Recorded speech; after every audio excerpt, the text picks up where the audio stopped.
Tara, simulan na natin itong ating pagsusuri.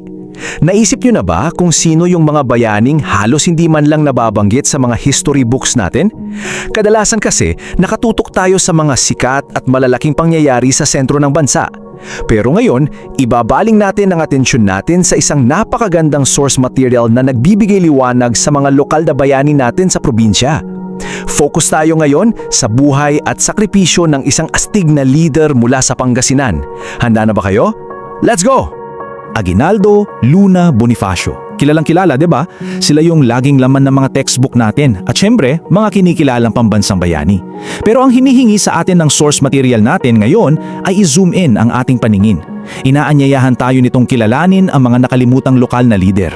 Ito yung mga taong mas piniling mamatay sa sariling lupa kaysa sumuko sa mga bagong mananakop. May mga pinuno talaga sa mga lalawigan na nagsilbing haligi ng revolusyon, pero nakakalungkot na hindi natin madalas marinig ang mga pangalan nila. Okay, himayin natin to. Sino nga ba talaga si Vicente del Prado? Sa gitna ng malalawak na palayan ng Bayambang Pangasinan, kilala siya bilang isang napakatapang na pinuno. Hindi lang siya basta humawak ng baril, nagbigay siya ng labis na pag-asa sa mga Pangasinense noong mga panahong hirap na hirap ang Pilipinas.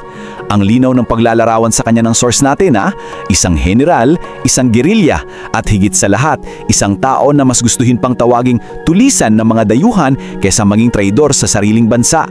Unang bahagi, ang leyon ng Bayambang. Bakit nga ba siya binansagan ng ganito? Pangalawang bahagi, mula sa pagiging gobernador patungong gerilya. Hindi siya nagsimula bilang sundalo Isa siyang edukadong ilustrado na iniwan ng kanyang komportableng buhay nung sumiklab ang himagsikan noong 1896. Tingnan natin kung paano nag-build up to. Ang bilis ng mga pangyayari, grabe. 1896, tumugon siya sa tawag ng inang bayan para lumaban sa mga Kastila. Fast forward sa 1899, naging sentro ng gobyerno ang Bayambang tapos biglang pasok ng mga Amerikano. At sa isang iglap, pagdating ng 1900, nadakip siya at binitay. Mapapansin natin sa timeline na to kung gaano kabilis at kadramatiko yung pag-shift niya mula sa isang respetadong opisyal papunta sa pagiging wanted na tao. Para mas mag-gets natin yung bigat ng nangyari, ikumpara natin yung dalawang magkaibang mundo niya. Dati, siya ang political military governor ng Pangasinan sa ilalim ni Aguinaldo. Napakataas na posisyon nun. Pero nung dumating ang mga Amerikano at bumagsak ang Republika, habang yung ibang leader ay unti-unting sumusuko at nanunumpa sa Amerika, siya hindi. Napilitan siyang umurong sa mga bundok at masukal na gubat at maging isang mounting gorilla dahil hindi na ubra ang formal na pakikipagdigma. Ikatlong bahagi, taktikang gerilya sa Pangasinan. Medyo bilisan natin ng pacing dito kasi ang daming maaksyong nangyari noong 1889. Noong mga panahong yon, saglit na naging sentro ng gobyerno ni Aguinaldo ang Bayambang. Pero nung pinabagsak ng mga Amerikano ang bayan, dito na bumuo ng sariling hukbo sa bundok si Del Prado. Paano niya ginawa yon? Gumamit siya ng guerrilla warfare. Kumbaga, imbes na makipagbakbakan ng harapan kasi syempre mas malakas at mas armado ang kalaban, puro bigla ang ambush ang ginawa nila. Ginamit niya yung kabisado niyang pasikot-sikot sa gubat ng Bayambang para gulatin ang mga Amerikano.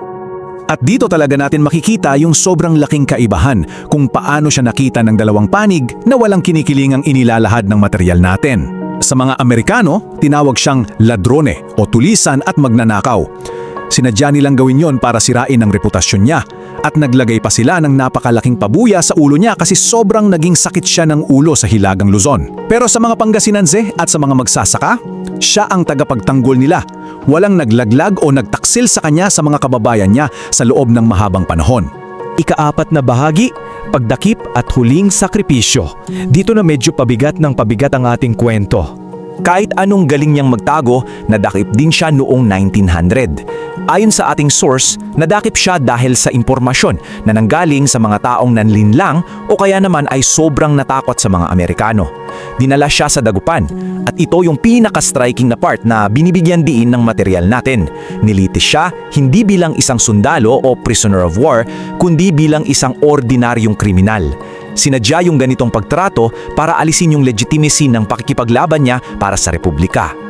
Pakinggan nyo itong linya mula sa ating source material.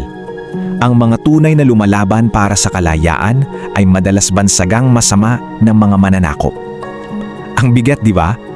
Nililinaw ng source natin kung bakit naging kriminal ang tingin sa kanya ni Del Prado. Pinapakita lang nito na minsan ang kasaysayan ay sinusulat talaga sa pamamagitan ng lente kung sino ang nasa kapangyarihan ng mga panahong iyon. Tingnan natin yung naging huling paninindigan ni General Del Prado. Kahit nakaamba na ang parusang kamatayan, inalok pa rin siya ng kapatawaran. Pwedeng-pwede siyang mabuhay basta manumpa nang siya ng katapatan sa Amerika. Anong ginawa niya? Tumanggi siya, nanindigan siya. Kaya ang Disyembre 1900, binitay siya sa plaza ng Dagupan. Sabi sa material natin, yung huling tingin niya bago siya mamatay ay nakatitig lang daw sa lupang ipinaglaban niya. At imbes na matakot ang mga tao, yung pagkamatay niya pa yung naging mitya para mas lalong mag-alab ang nasyonalismo sa Pangasinan. Ikalimang bahagi, pamana ng tunay na bayani. Ano nga ba ang iniwan niyang legacy sa atin? Ngayon, ang Bayambang at ang buong Pangasinan ay maunlad at mapayapa. Pero nakatuntong ang kaunlarang yan sa mga sakripisyo ng mga lokal na pinuno tulad ni Vicente Del Prado. Ipinaalala sa atin ng source text na ang mga tunay na bayani hindi lang yan matatagpuan sa mga rebulto, kundi nasa mga kwentong patuloy nating ipinapasa sa susunod na henerasyon. Hindi basta-bastang ibinibigay ang kalayaan, ipinaglaban yan hanggang sa huling hininga ng mga taong dehado man, lumaban pa rin. Kaya napakahalaga na pag-aralan natin at huwag kalimutan ang mga kwentong ito. Kaya bago tayo magtapos, gusto kong iwan sa inyo ang tanong na ito na tuwirang hinango mula sa mismong material natin. Ano ang nararamdaman nyo sa sakripisyo ni General Del Prado? Isipin nyo, tinalikuran niya ang sariling ginhawa para lumaban sa bundok. Pinili ang paninindigan kaysa sa sariling buhay. Paano ba ito umaalingawangaw sa atin ngayon? Sana'y mas lalo pa nating na-appreciate ang mga lokal na bayani natin dahil sa pagsusuring ito. Patuloy lang tayo sa pag-uhaw sa kaalaman at pagtuklas ng ating kasaysayan. Maraming salamat sa pagsama sa akin ngayon. Hanggang sa muli! Kung nagustuhan mo ang kwentong ito, huwag kalimutang i-like ang video, mag-subscribe at i-on ang notification bell para sa iba pang alamat at kwentong bayan. I-share mo rin ito para mas marami pang Pilipino ang makaalala ng kagandahan ng ating mga kwento.